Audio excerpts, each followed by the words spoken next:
Я беременна, срок 30 недель. Испытываю боли вот в этой зоне, то есть как бы нога, да, наверное, нога, все спрашивают. И для того, чтобы боли не было, делаю вот специальную упражнение.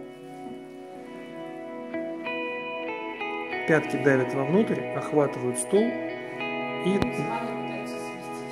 5 секунд давим, ослабляем, повторяем 20 раз.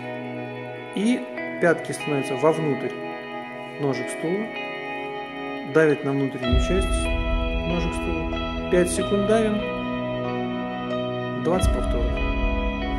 Какие ощущения вы испытываете после выполнения этого упражнения?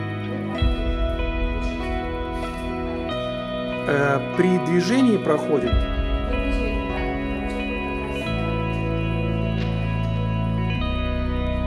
Спасибо.